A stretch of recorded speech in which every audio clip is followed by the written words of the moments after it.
Oser se mettre de l'avant dans l'univers numérique et les médias sociaux pour partager ses connaissances demande courage et créativité, mais c'est aussi une façon ingénieuse d'avoir de l'impact.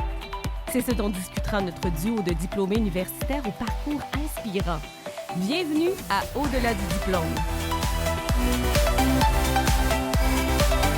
Une présentation du Bureau des diplômés de l'Université du Québec à Trois-Rivières, le tout rendu possible grâce à notre partenaire TD Assurance. Apprendre à s'accepter et à s'aimer pour mener une vie saine et remplie, voici ce qui guide la spécialiste en santé mentale Marie-Lou Ouellette. Diplômée au baccalauréat et au doctorat en psychologie, elle s'attaque depuis près de 10 ans aux troubles des conduites alimentaires comme l'anorexie et la boulimie. Devant ses étudiants ou sur ses médias sociaux, elle milite contre l'obsession du poids et les stéréotypes de la silhouette parfaite, tout en prônant la régulation émotionnelle comme meilleure arme face aux troubles alimentaires. Bachelière en enseignement de l'éducation physique et à la santé, Marie-Ève Ricard œuvre dans l'industrie du conditionnement physique depuis 20 ans. En gymnase ou même sur l'eau, elle offre son savoir avec passion et dynamisme. Toujours en quête d'innovation et de défis, elle utilise les plateformes virtuelles pour se démarquer et partager ses connaissances. Son travail et son implication lui ont d'ailleurs valu le prestigieux prix Impact dans l'industrie de l'organisation Cannes Fit Pro. Écoutons notre duo nous présenter leur parcours respectif dans des programmes différents, mais nous allons également découvrir qu'elles ont des philosophies bien similaires.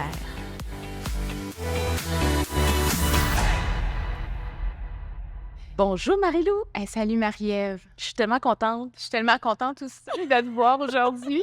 Ouais, donc, de faire ta rencontre. Puis je suis vraiment curieuse d'en savoir plus sur toi, ton parcours. Je sais que tu œuvres dans le domaine de la nutrition et tout ça, de la santé mentale, mais dis-moi en plus. Oui, bien, en fait, oui, dans le domaine de l'alimentation, de la relation à la nourriture, en fait. Donc, moi, j'ai vraiment un parcours, en fait, en psychologie. Donc, j'ai fait mon collégial en psycho, mon bac en psycho, mon doctorat en psycho, mon postdoctorat en psycho. J'ai vraiment fait un cursus, là, exclusivement psychologique, en psychologie, en fait, plutôt.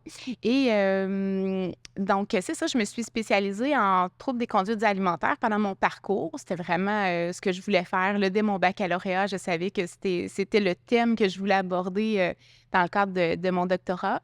Donc, je me suis vraiment là, plongée tête première dans ce sujet-là. J'ai appris tout ce que, en tout cas, j'ai pu réussir à apprendre. Il y a tellement de choses à apprendre encore, évidemment. Mais voilà, donc, j'ai poursuivi mon doctorat dans ce domaine-là. Je me suis aussi spécialisée sur l'image corporelle. Donc, tout ce qui est trouble de l'image corporelle, distorsion corporelle, hein, les gens qui vont se percevoir plus gros que ce qu'ils sont dans la réalité, par exemple.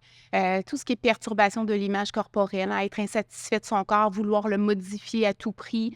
Donc, tous ces enjeux-là, c'est vraiment ce qui m'intéressait beaucoup, beaucoup.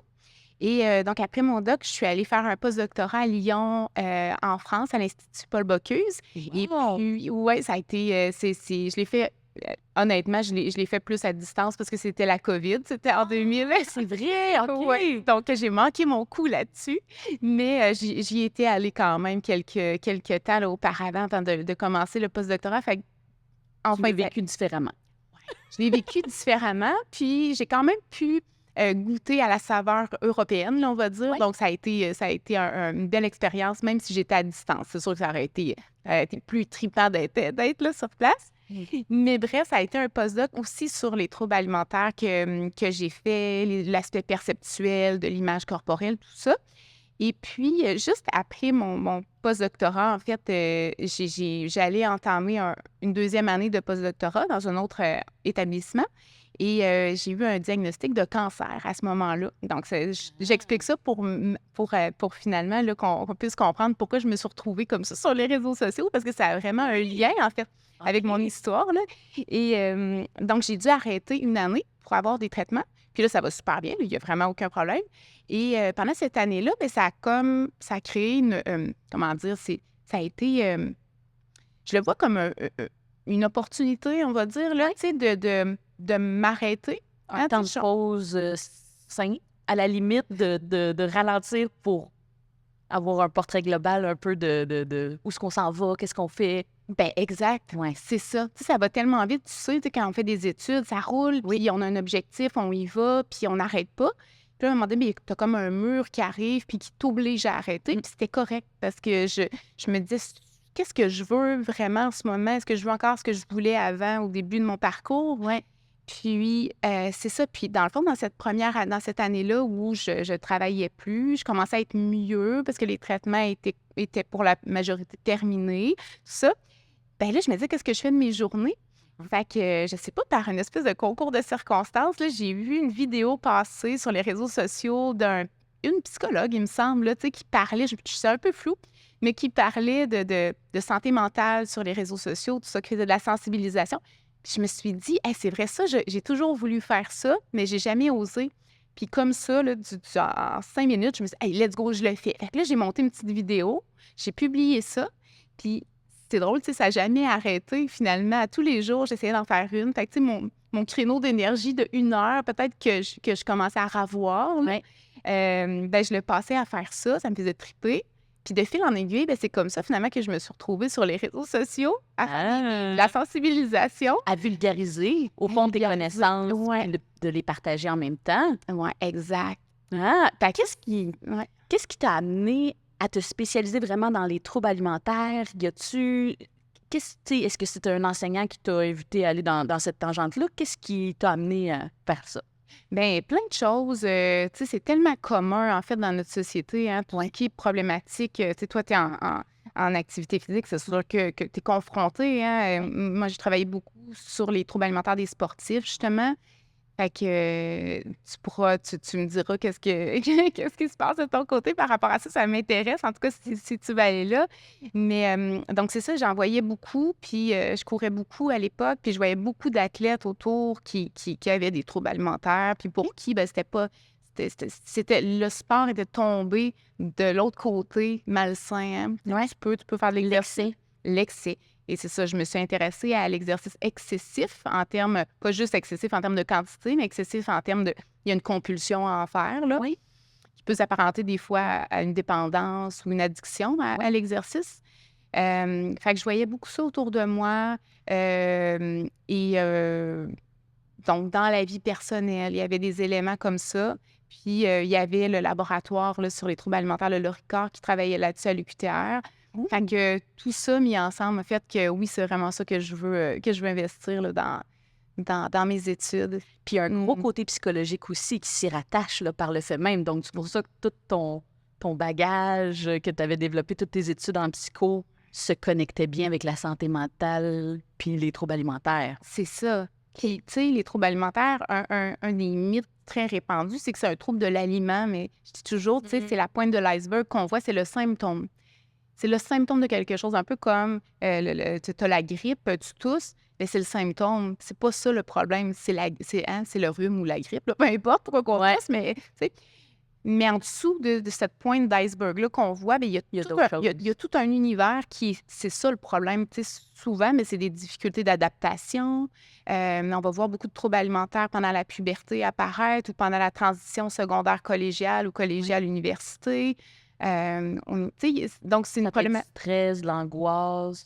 C'est plein de facteurs qui se mélangent, tu sais, ensemble, puis qui fait que pourquoi une personne en développe un plutôt que l'autre, bien, des traits de personnalité particuliers, mélangés avec une histoire de vie particulière, des événements qui arrivent, un entourage qui peut-être est très axé sur la maigreur, la minceur. Qui valorise. Ouais. Ouais. Un message teinté, malheureusement, qui peut influencer la personne. C'est ça. Fait que c'est plein de facteurs ensemble.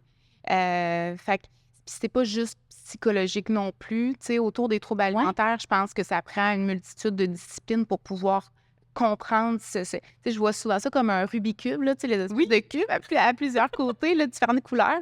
Puis c'est comme tu sais, c'est important de voir ce cube-là comme le trouble alimentaire, puis de le regarder de différentes perspectives. Tu sais, ta perspective de personne qui travaille en milieu de l'activité physique, perspective d'une personne avec un bagage en psycho, processus psychologique, d'adaptation, tout ça. Après ça, l'autre qui est en médecine, ça va être la santé physique. Tu sais, donc de le regarder de différentes perspectives.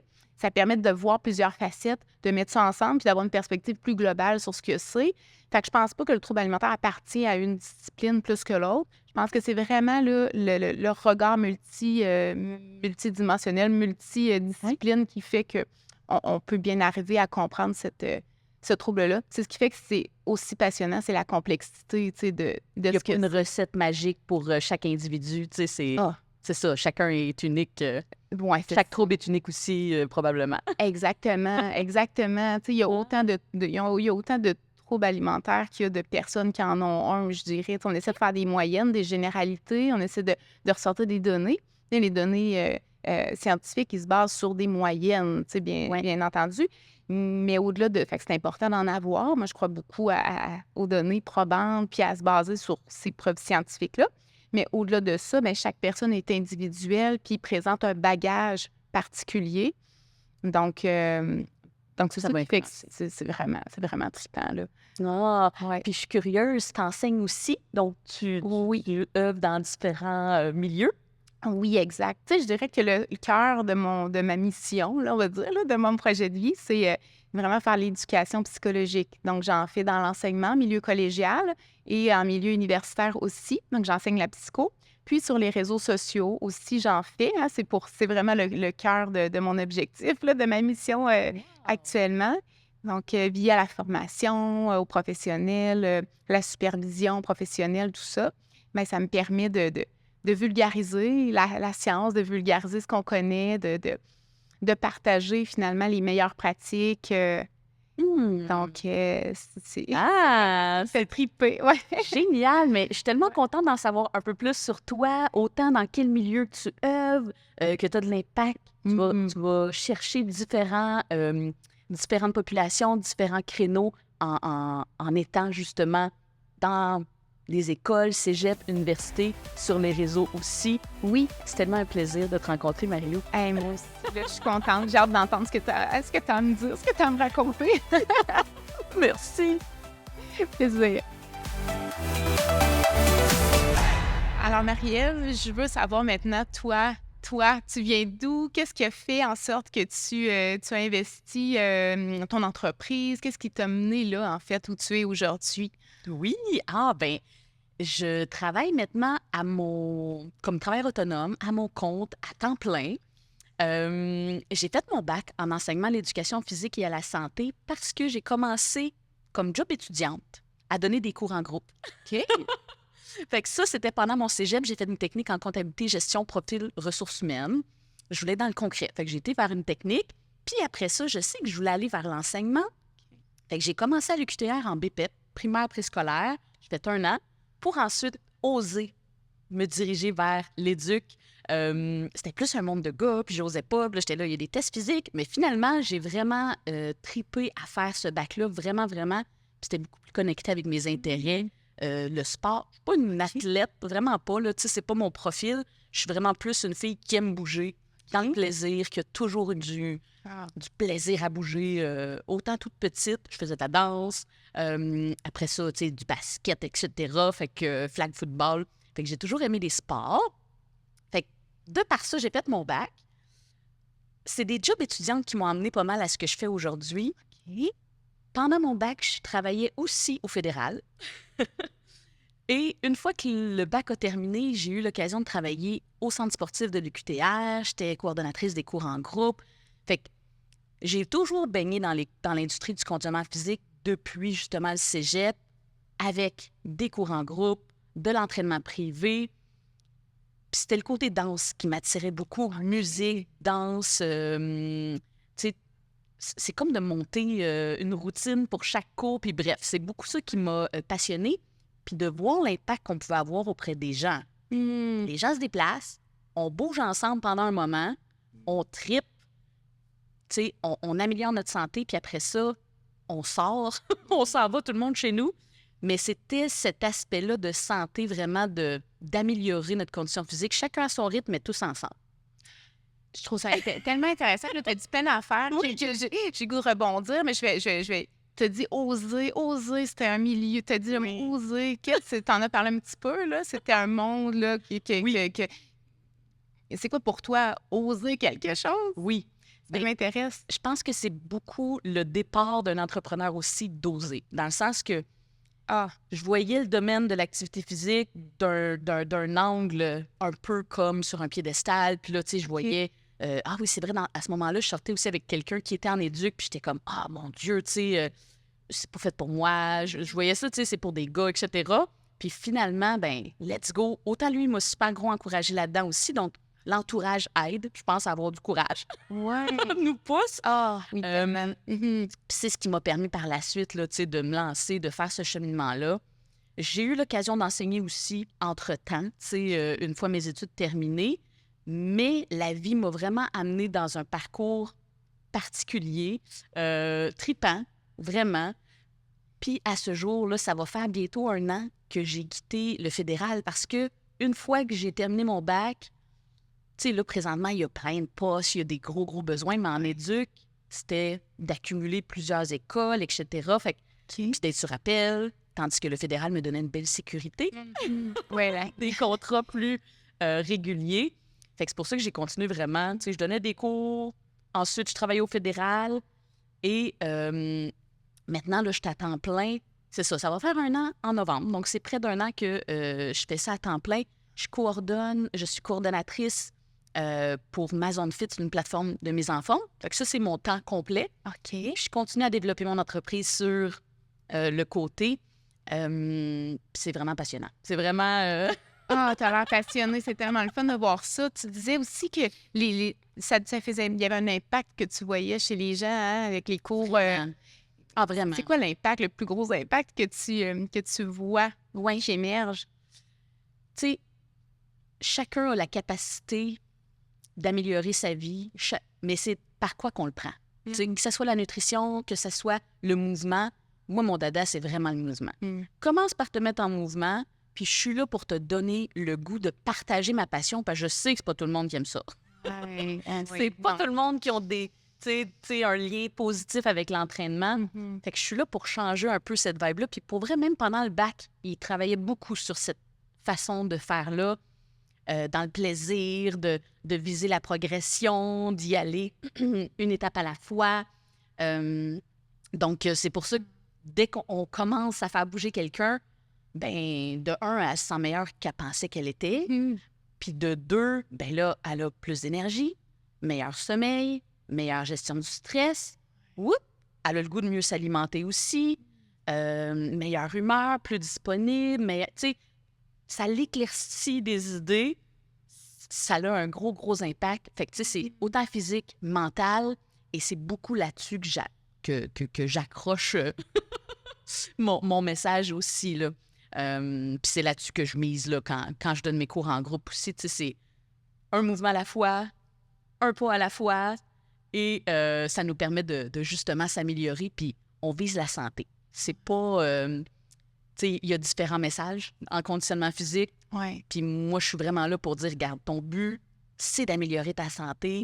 Prends un élément. Commence par une chose, puis tu vas réussir avec la constance, aussi par la suite, la discipline. Fait que toi, tu soutiens, tu supportes le motif de le faire pour avoir une santé globale, pas juste une santé physique, puis pas pour le body, parce qu'on sait qu'il y a beaucoup de messages par rapport à ça. Hein? Modifie ton corps par l'exercice. Toi, t'es pas là-dedans. T'es plus dans on va le faire pour que tu aies une santé globale, une bonne santé mentale, pour que tu puisses voir les bénéfices tranquillement, pas vite, à ton rythme. C'est ce que j'entends, en tout cas. Vraiment, parce que si tu vises une perte de poids, c'est correct aussi, tu sais, ça peut arriver, mais c'est parce que c'est beaucoup plus long. Ça prend assez du temps. Fait que souvent, les gens qui disent, bon, ben moi, je veux perdre 20 livres, d'accord, c'est correct, t'as le droit, tu sais, c'est pas que c'est correct, faut être lucide aussi, mais vas-y avec un petit objectif réaliste d'améliorer ton cardio, d'améliorer ta muscu, ton tonus, puis tu vas voir les avantages autour, puis c'est un tout, tu sais. Faut bien se sentir dans notre corps pour avoir le goût de bouger. Puis après ça, ben qu'est-ce que tu sais, finalement? Ben j'ai perdu du poids.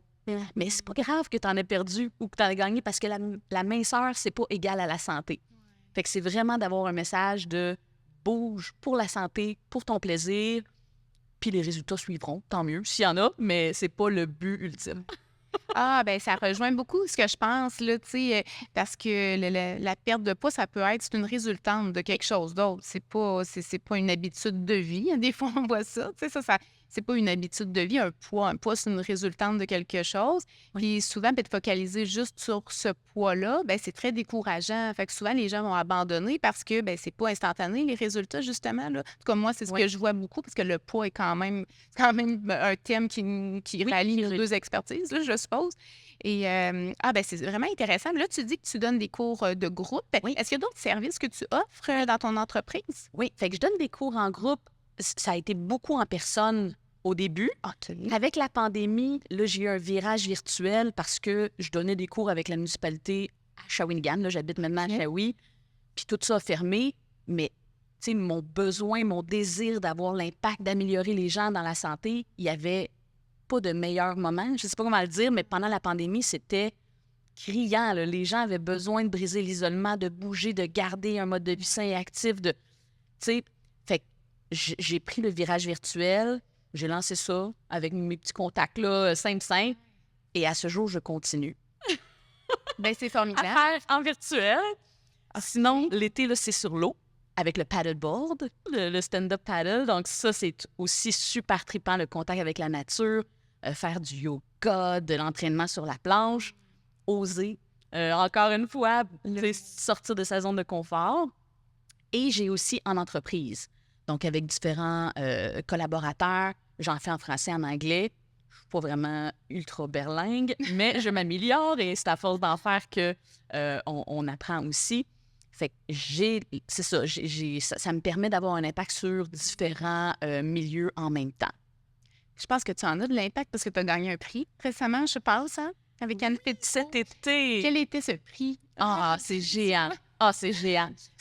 Le nom du prix, c'est Impact dans l'industrie du conditionnement physique, décerné par KenFit Pro. Je donne des formations aussi pour les futurs instructeurs de cours en groupe ou les instructeurs actuels. Ça me fait toujours plaisir de partager mes connaissances, de partager mon bagage, ma passion avec les professionnels comme aussi mes clients, mes participants. Puis c'est dans cette veine-là que KenFit Pro m'a remis ce prix-là. C'était une surprise complètement, là.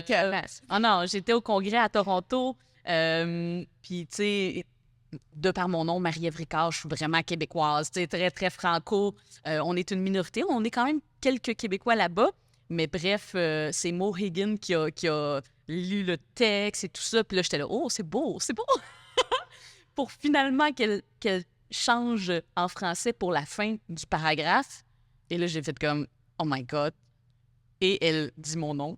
Ah, Et c'est moi qui avais gagné. C'est géant. C'est vraiment une reconnaissance par les pairs, par le milieu de l'industrie du conditionnement physique.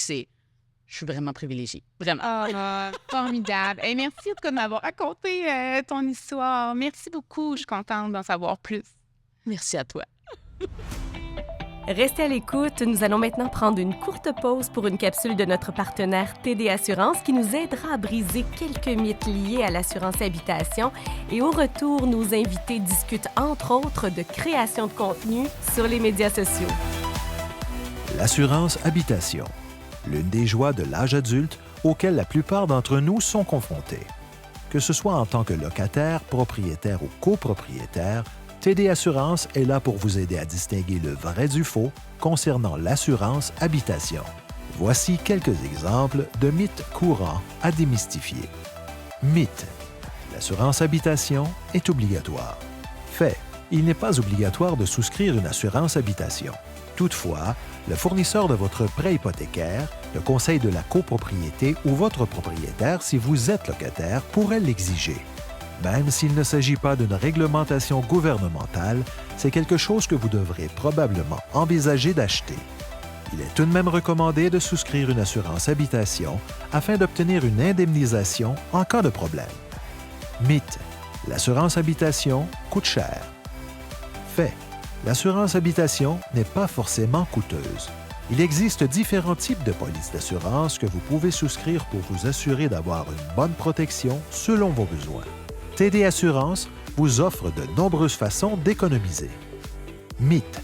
Les rénovations n'ont pas d'impact sur votre assurance. Fait. si vous décidez de peindre votre salle de bain en jaune, cela n'aura pas d'effet sur votre assurance habitation. Toutefois, des travaux plus importants comme la finition d'un sous-sol ou l'ajout d'une extension pourraient modifier vos protections. Avant d'entreprendre des rénovations, assurez-vous de communiquer avec votre assureur afin de vérifier avec lui. Pour savoir combien vous pouvez économiser sur l'assurance habitation, demandez une soumission en visitant le www.tdassurance.com/UQTR ou en composant le 1-866-293-9730. De retour au balado Au-delà du diplôme avec Marie-Lou Ouellette, spécialiste en troubles des conduites alimentaires, ainsi que Marie-Ève Ricard, qui œuvre dans l'industrie du conditionnement physique. Deux passionnés qui ont choisi de se mettre de l'avant dans l'univers numérique pour partager leurs connaissances. Donc, Marie-Lou, par rapport aux réseaux sociaux, oser se mettre de l'avant, avoir un impact vulgarisé auprès de différentes populations, qu'est-ce qui t'inspire? Qu'est-ce qui te donne du contenu pour faire des différentes vidéos ou ton approche sur les réseaux? Ah, c'est intéressant. Qu'est-ce qui m'inspire? Des fois, je manque d'inspiration déjà, pour dire ça, parce que... Droit. Oui, puis ça arrive, parce que le syndrome de la page blanche, on l'a pas juste quand on écrit un livre.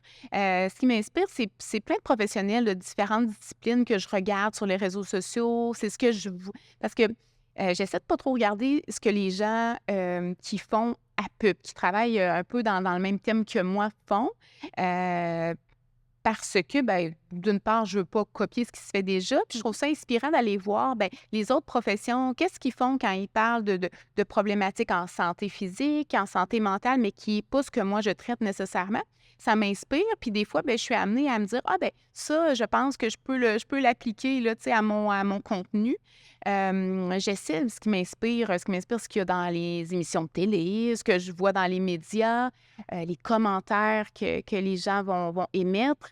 Souvent, je vais faire des petits sondages là, je vais faire des petits sondages pour savoir, je sais pas moi, j'ai goût de parler de mythes en santé mentale. Dites-moi, c'est quoi les plus gros mythes en santé mentale selon vous? C'est quoi qui perdure? Fait que là, j'ai vraiment le retour des gens dans l'instantanéité. Puis ça, c'est vraiment intéressant parce que finalement, je veux leur parler à eux à partir de ce qu'ils ont envie d'entendre.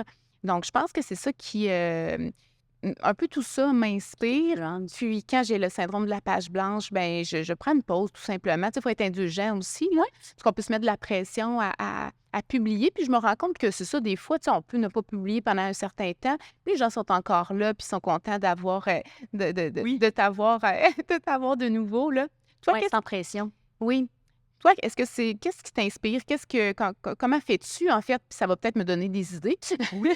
Je trouve que les gens, puis comme tu disais, les gens, on va chercher leur engagement, on va chercher leur input, puis grâce à ça, ça l'amène plein d'idées, plein de contenus sur quoi faire, sur comment le faire. Je sais que je voyais aussi que tu faisais plusieurs vidéos. Je pense que le format vidéo rapide, le mouvement, les gens sont beaucoup captés par le mouvement aussi. Fait que ça permet de justement mettre en mots différents sujets. Moi, personnellement, j'aime beaucoup, beaucoup, beaucoup y aller avec le mindset, là, de justement, je fais des petites doses d'énergie que j'appelle, là. C'est comme ça que j'ai appelé mes petites capsules. Ça peut être 2 minutes max, puis c'est de donner une dose d'énergie. Parce que souvent, c'est ça que les gens ils manquent. De motivation, d'énergie, j'ai pas le temps. Comment tu fais, toi, pour t'entraîner? Mais c'est ça, c'est de justement avoir des trucs, partager mes trucs, puis dire que je suis humaine aussi. Puis, pour vrai, les réseaux, je sais pas toi, mais c'est beaucoup de laisser. J'essaye. Ouais. J'essaye de faire quelque chose. Comme là, dernièrement, j'ai fait des petites capsules aussi qui étaient plus confidences d'un instructeur de cours en groupe. Puis là, c'est comme si je révèle un secret, genre, ça se peut que j'ai pas le goût de m'entraîner, tu sais. Ouais. C'est pas parce que je suis un instructeur que c'est rare, ça, c'est rare. Tu sais, oui, c'est rare. Mais tu sais, c'est comme, je donne, tu sais, je montre la réalité de la vie, tu sais. Moi, c'est ma job, mais ça se peut que des fois, ça me tente pas de m'entraîner, fait que je comprends que ça vous tente pas toujours aussi. Fait que bref, de démystifier ça. Okay. Puis je pense que c'est ça qui va rejoindre les gens, le fait que ça soit vrai, que ça soit, tu sais, oui, pertinent, parce que je me pose toujours la question, comment je peux être intéressant? comment je peux intéresser les gens, tu sais, parce que je suis chez nous, j'ai mon sel, mais comment je peux mettre ça à contribution, avoir une portée, avoir un impact, comme on parlait tantôt, puis d'influencer positivement les gens, tu sais, après, à bouger, puis à se mettre en mouvement, puis à trouver leur façon à eux, là, d'être un peu plus en santé. Hey, c'est intéressant qu'est-ce que tu dis parce que tu dis, tu sais, influencer les gens, puis c'est un peu ce qu'on essaie de faire, tu sais, essayer de leur partager des informations que l'on pense, ben, qu'on détient, en tout cas, des choses qu'on connaît, en essayant de les soutenir justement dans leur santé mentale. Hein, toi aussi, c'est ça. Tout à fait. C'est commun. Un santé mentale, oui. Oui. Est-ce que des fois, tu es surprise de la réponse qui n'est pas du tout de ce que tu as, de ce à quoi tu t'attendais par rapport à ce que tu publies? Parce que je te demande ça, c'est influencé par moi, ma réalité. Des fois, je publie quelque chose, puis c'est complètement le contraire. Des fois, je me dis, ah, ça va être apprécié, les gens vont commenter, puis finalement, il n'y a aucune réaction. Je me dis, bon, ben j'étais dans le champ, c'était pas ça. Puis d'autres fois, là, je me dis, ça, j'ai fait ça vite, là, puis c'était à la va-vite en 2 secondes. Puis c'est ça qui rejoint les gens. Oui. Fait que moi, je trouve ça vraiment impressionnant à quel point je me trompe souvent par rapport à mes prédictions. Vraiment. Est-ce que tu ressens ça aussi? Même chose. Même chose, là, je suis là chez nous. Idée de génie, je vais mettre plein de temps. Tu sais, des fois, ça peut être long, là, faire, tu sais, ce petit 2 minutes-là. Mets une petite musique de fond, tcha-tcha-tcha. Puis là, finalement, non. Ça peut être le timing, ça peut être, comme tu dis, le message.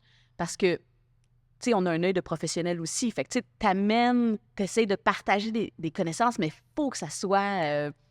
c'est ça, faut que ça soit catchy, faut que ça soit... faut que les gens apprécient le message.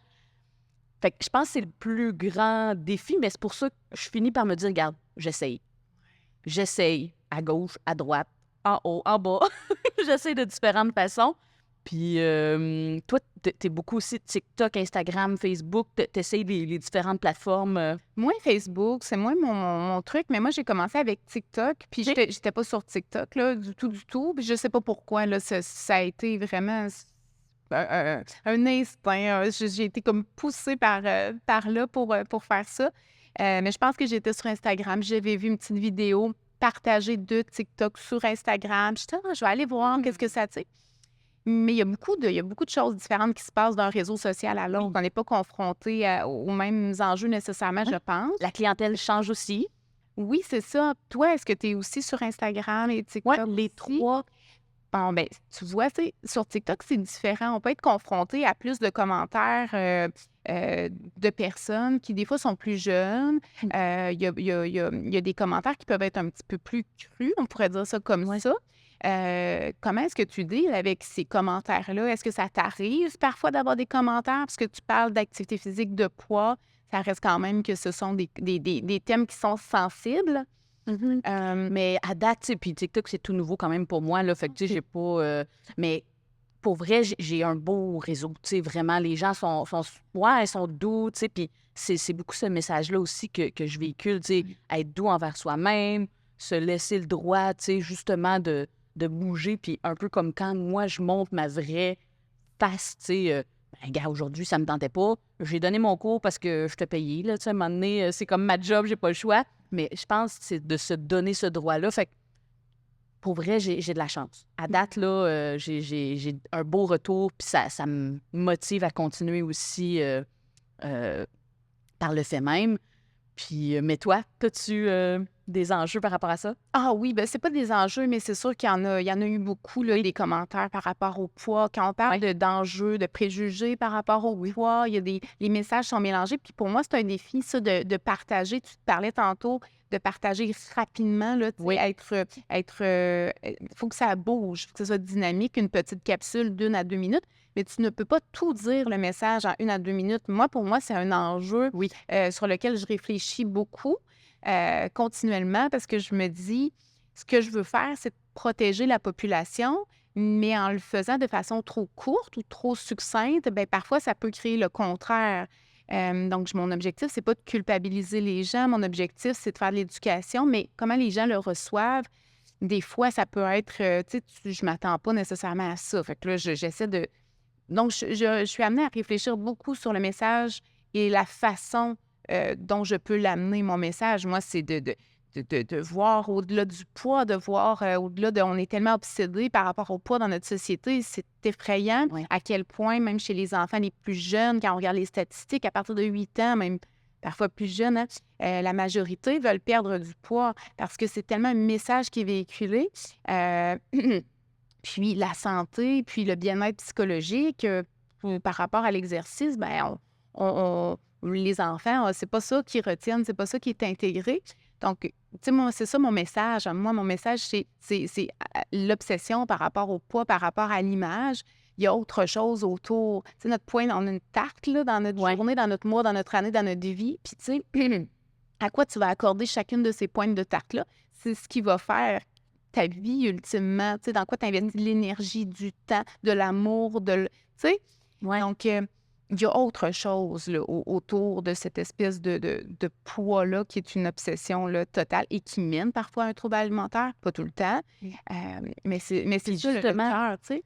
Puis je pense que les réseaux, ça nous amène justement une belle tribune pour partager nos connaissances, faire bénéficier les autres justement de notre passion autant, tu sais, puis de le faire de façon amusante, interactive, puis éducative, oui, et intéressante. Quel est le message, toi, si tu avais à ressortir là, un message que tu voudrais transmettre, si par exemple tu devais, là, il n'y avait plus de réseaux sociaux demain, qu'est-ce que tu veux laisser comme message sur les réseaux sociaux ou dans le monde? Parce qu'on a la chance de parler, ce qui n'est pas l'opportunité de tous, hein, de pouvoir avoir une voix. Qu'est-ce que tu laisserais? Qu'est-ce que tu voudrais laisser? Ouais, moi, pour terminer, je pense que c'est vraiment le fait de se mettre en mouvement, c'est des petites choses. Tu sais, c'est d'y aller simplement. Déjà là, qu'est-ce que tu peux faire pour te rapprocher de ton objectif santé? Là. Tu peux te lever debout, lève-toi debout. Clac! Bravo, t'as réussi. Sois fier. Fait que j'y vais avec des petits changements additionnés et c'est là qu'on change le monde. Fait que ça serait ça mon message. Par petits pas, hein? Oui. Parce que c'est le plus petit pas possible qu'il faut faire pour vivre une réussite. Vraiment. Oui. Sinon, si tu veux un échec, tu risques de vivre un échec. Ben, si tu veux gravir la montagne d'un coup sec, oui. C'est ce qui fait que les gens se découragent beaucoup aussi. Fait que, tu sais, de mettre des belles lunettes puis de dire, regarde, déjà, aujourd'hui, ce que j'ai fait de plus pour me rapprocher de mon objectif santé, c'était de faire stationner mon auto plus loin. J'ai marché. Mais bravo. Tu es déjà vers le chemin d'atteindre ton objectif santé. Fait que ça serait ça. Tu sais, ça serait vraiment d'y aller un pas à la fois. Puis est-ce que dans l'alimentation, ça serait le même principe pour toi, pour ton message? Ou ben c'est le même, je pense, pour tout dans la vie. Ouais, hein? Tu sais, en psycho, là, on le sait bien, là, c'est le plus petit pas possible. Tu sais, en psycho, là, on appelle ça la zone proximale de développement. Faut pas que ce soit trop dur. Ce soit trop dur par rapport à ce que tu connais déjà. Fait qu'il faut que tu fasses un tout petit pas, que tu sors de ta zone de confort, que tu sois un petit peu inconfortable, mais pas trop, parce que sinon, tu te démotives puis tu lâches. C'est comme ça dans l'apprentissage, c'est comme ça quand tu étudies à l'université. Oui. C'est comme ça dans tous les apprentissages qu'on fait. Quand c'est trop difficile, on a l'impression qu'on ne pourra pas y arriver. Fait que pourquoi faire des efforts? Donc, je lâche. Si c'est trop facile, bien, pourquoi je referais ça? Je le sais déjà. Je sais déjà comment le faire. Il n'y a pas de défi. Je lâche. Donc, c'est la zone proximale de développement. C'est ce qui est assez difficile pour que ce soit un petit défi, mais assez facile pour que je puisse le réussir, vivre un succès. Mais sinon, tu as plus de chances de vivre un échec si c'est trop difficile. Fait que je pense que oui, c'est ça pour tout. C'est ça pour améliorer sa santé mentale. C'est le même principe dans tous les aspects, je pense. Puis, tu sais, tantôt, tu disais, je vais partager des petites capsules par rapport à moi. Tu sais, mais comment tu traces la ligne entre ta vie privée et ta vie professionnelle sur les réseaux? Est-ce que c'est quelque chose que tu as déjà réfléchi? Est-ce que c'est quelque chose qui t'a déjà bonne question. Ou pas du tout? Bien, c'est une bonne question parce que ce que les gens aiment... Mais j'essaie de faire un équilibre entre les deux. Tu sais, je garde en tête le côté intéressant. Fait que qu'est-ce qui intéresse vraiment les gens, tu sais? Fait que c'est sûr que j'ai pas une vie plus... Tu sais, j'ai une vie comme tout le monde. Fait que j'essaie de partager... Oui, un petit peu de perso, puis beaucoup de professionnels sur mes pages pro aussi.